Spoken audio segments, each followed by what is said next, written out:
আধুনিক বিশ্বের সবচেয়ে বড় একটি অংশ হলো ইন্টারনেট। আর ইন্টারনেট নিয়ে সবচেয়ে ভয়ঙ্কর একটি শব্দ হলো হ্যাকিং। হ্যাকিং বলতে কারো অনুমতি ছাড়া কোনো ব্যক্তির ফেসবুক, ইনস্টাগ্রাম, টুইটার, ইউটিউব সহ বিভিন্ন ওয়েবসাইটে প্রবেশ করাকে বোঝায়।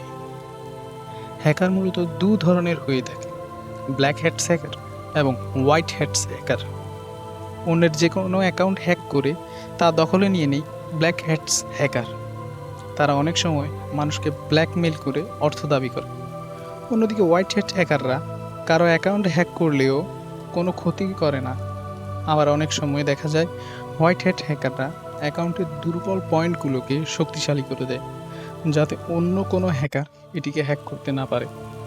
বাংলাদেশে অনেক দক্ষ হ্যাকার রয়েছে যারা আমাদের দেশকে সাইবার হামলা থেকে রক্ষা করে।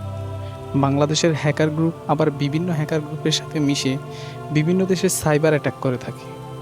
2021 সালে বাংলাদেশি হ্যাকার গ্রুপ ভারতের প্রায় 20,000 ওয়েবসাইট হ্যাক করেছে। সাম্প্রতি বন্যায় ক্ষতিগ্রস্ত বাংলাদেশকে নিয়ে ভারতের দাপুটে সংবাদ মাধ্যম জি মিডিয়া রসিকতা করায় বাংলাদেশি হ্যাকাররা জি মিডিয়ার ওয়েবসাইটটি হ্যাক করে রেখেছিল। বাংলাদেশি হ্যাকারদের কারণে কোনো হ্যাকার গ্রুপ বাংলাদেশে সাইবার হামলা করতে 1000 বার চিন্তা করে। এখন প্রশ্ন হলো, হ্যাকার কি সবসময় হ্যাকিং নিয়েই ব্যস্ত থাকে? উত্তরটা নিশ্চয় হবে না। কারণ হ্যাকাররা বিভিন্ন কোম্পানির সাইবার সিকিউরিটি বিভাগে কাজ করে। তারা তাদের কোম্পানির ওয়েবসাইটকে অন্যান্য হ্যাকারদের হাত থেকে সুরক্ষিত রাখে। উইকিপিডিয়ার তথ্য অনুযায়ী বিশ্বের সবচেয়ে বড় হ্যাকার হলেন কেভিন মিটনিক। তিনি একজন ব্ল্যাক হ্যাট হ্যাকার। পৃথিবীতে মোট 921টি হ্যাকার গ্রুপ আছে, যার মধ্যে বাংলাদেশি হ্যাকার গ্রুপ সবার উপরে। তারা চাইলে একদিনে লক্ষ লক্ষ ওয়েবসাইট হ্যাক করতে পারে। অন্যান্য দেশের চাইতে বাংলাদেশ পিছিয়ে থাকলেও হ্যাকিংয়ের দিক থেকে বাংলাদেশ অন্যতম। বাংলাদেশের কিছু তরুণ ও মেধাবী ছেলেরা হাল ধরেছে হ্যাকিং সাইডে।